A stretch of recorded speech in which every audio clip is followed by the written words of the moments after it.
Okay, fellas, welcome to Cuatro X Class 10. This is called Fib Retracement.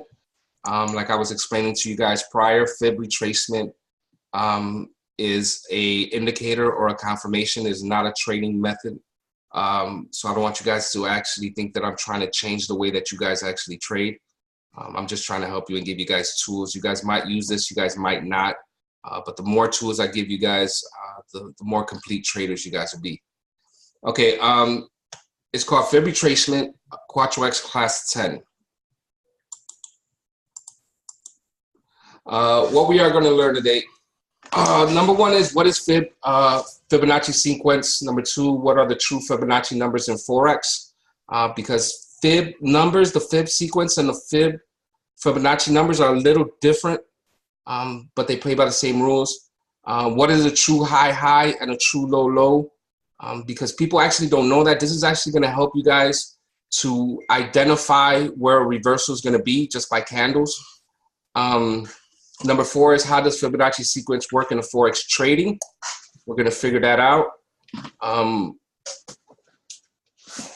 does Fibonacci retracement work with trendline structure? Because that is our foundation. Again, like I was saying before, Fibonacci zone is good with another method. And the method of trading that we use is trendline structure. And the take profit rule with Fibonacci, okay?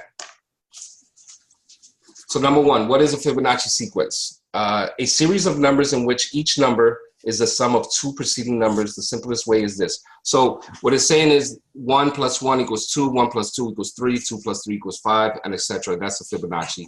That's the Fibonacci code, okay?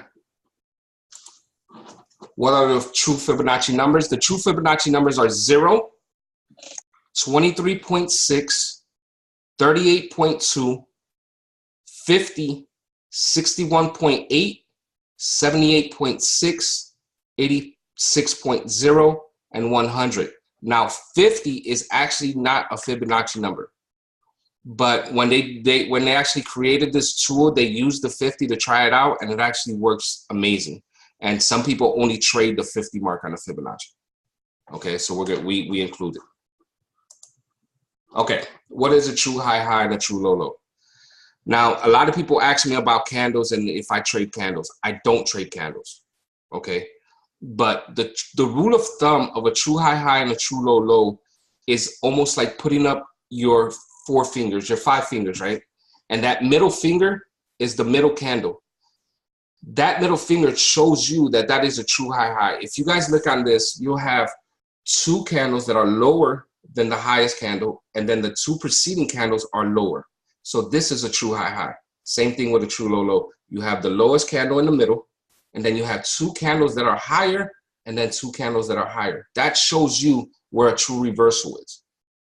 Now, again, that is a theory, but I'm going to show you guys some examples that it does work, okay? When you guys do see a formation like this, where you have a candle and it has 2 lower, if you got a high candle and you have the 2 on the left that are lower and 2 on the right that are lower, that is a true reversal candle. Okay, that is a true high, and the same thing with the low. Okay, here is a great example of this. And this is everywhere, you guys. But here is a true high. There's a candle there. The 2 candles that were before it were lower, and the 2 candles that preceded it were lower. So that shows you a true example of a high, and that shows you a candle that's going to reverse. Even though you will catch this a little late, you will catch it around here somewhere. But this, when the candle closes, because that is the smartest way to trade, is waiting for a candle to close, you would have still got a bunch of pips. Here's another one. This one is it's kind of harder to see, but you can still see it. Here's a true high. You have 2 candles that are lower, 2 candles that are lower, right and left. And that's pretty much in every reversal that you'll see it. Okay, so you guys just make aware of that. Here it is right here. Here's a low. The true low is right here. You have a candle that's higher, candle that's higher, candle that's higher, candle that's higher, right and left. So there's a true high, true low. So when you do go to trade, and you're looking for a reversal and you don't know if that's the highest point and you are looking for another indicator, that is an indicator for you, okay? How does Fibonacci sequence work in the Forex trading? In Forex trading, Fibonacci retracements can identify potential support and resistance levels. We do a lot of support and resistance. That's what trend lines are actually, support and resistance. They're just more horizontal. From a trading perspective, the most commonly used Fibonacci levels are 38.2. I told you guys this already. So the next best thing to that is just looking for support and resistance. And Jake can attest, because Jake doesn't use Fibonacci, but he uses a lot of support and resistance. Okay. Here is one of my charts, and this has a little bit of everything. This has trend line structure, this has a shift fork, and this has Fibonacci on it. So what I did is I identified my lowest point, my true lowest point, because this was a sideways trend and it actually ended here. So I identified my true lowest point and I put my 0 there and I stretched it out to 100, which was the top of this wick, which is the top of the uptrend. Okay, when I stretched it out, you guys gotta understand that the main numbers on Fibonacci is 38.2, 50, and 61.8. Those are the biggest numbers that people use for reversals.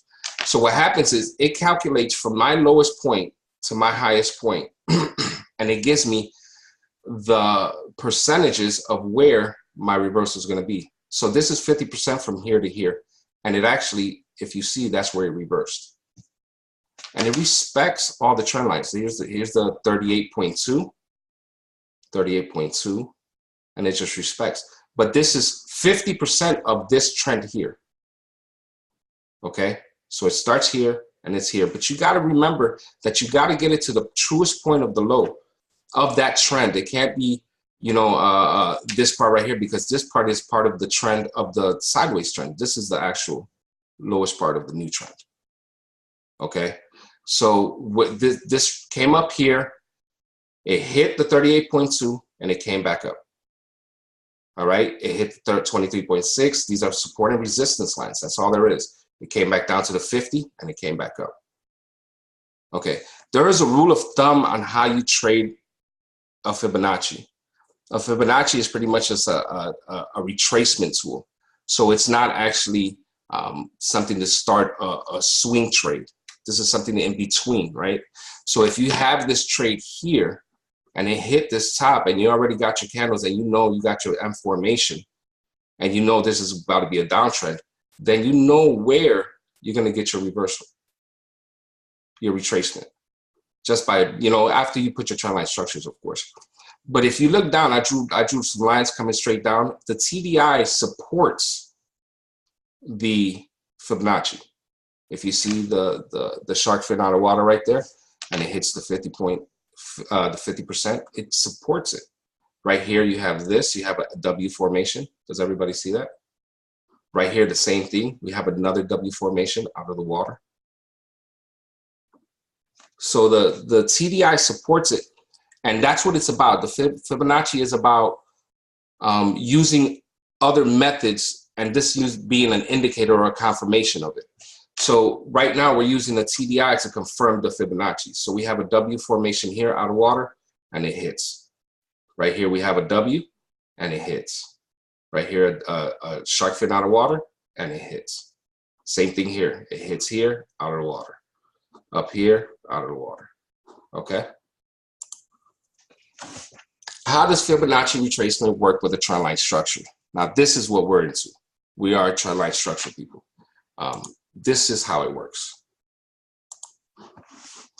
This is my USD JPY chart. I had a trend line up here last week.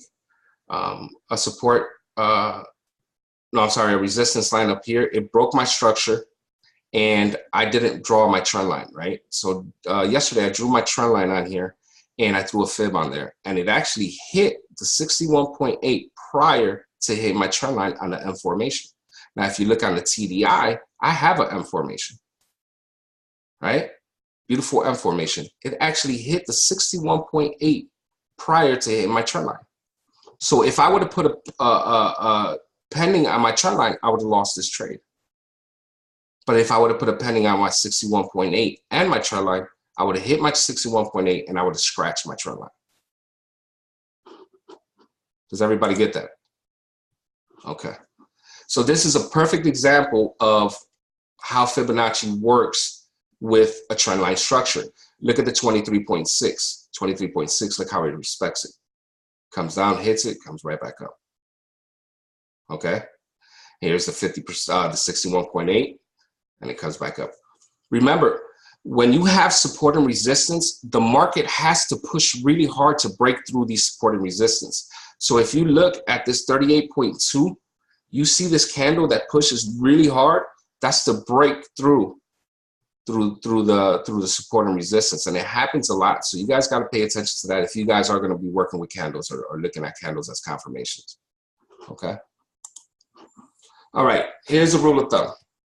I'm going to give everybody these numbers when we're done with this, and everybody can we can all adjust our Fibonacci's if you guys are going to use them. Okay, so these are where the main numbers 0, 23, 38, 50, 61, 78, 86, and 100. But then you have minus and plus, because depending on which way you're going, you could actually flip it or you don't have to flip it. So I use it like this so I don't have to reverse it. Okay, so if my structure comes down, if I got an uptrend and my uptrend stops at the 100% right here, or the 0, and it comes down and it hits my 100%, my rule of thumb is I'm going to take this buy all the way up until it hits that line again. It's going to be color for color. Okay, so if it comes down and it hits my 78.6 or my 86, I'm going to take that buy all the way to minus 18. Okay, if it hits my 78, I'm going to take it to the minus 27. And then if it hits 61, 50, 38, and 23, I'm going to take that buy all the way to 61.8. Okay, minus 61.8. Now remember this. This is not a trading method. Once you get your 20 or 30 pips, you should always put your stop loss into entry anyways. This is not going to change the way that you trade. This is just another way of using another indicator. But this is the rule of thumb for Fibonacci. This is how you take profit. Okay, it doesn't work all the time, or you might have to wait a long time for it to actually play out. But I mean, it works. You know, I don't really use Fibonacci too much. I dabbled with it once in a while. But this is the rule of thumb of taking profit. So if it hits your 86, you take it to minus 18. If it hits your 78, you take it to minus 27. And then 61, 50, 38, and 23 go all the way up to minus 61.80. So it's going to be color for color. You can color coordinate it however you want. I have all the numbers, or you guys can take a snippet of this. I'll leave it up for a second, and then you guys can put your numbers, and then I can show you guys how to do it. Okay, that's the rule of thumb. All right, Fibonacci in the whole. Fibonacci is an indicator just like the TDI and your EMAs. I don't suggest anyone to use Fibonacci as a trading method. Without a true trading method, Fibonacci is numbers. Please use it as an indicator. Okay.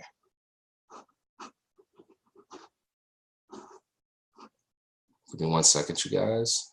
Just gonna stop this.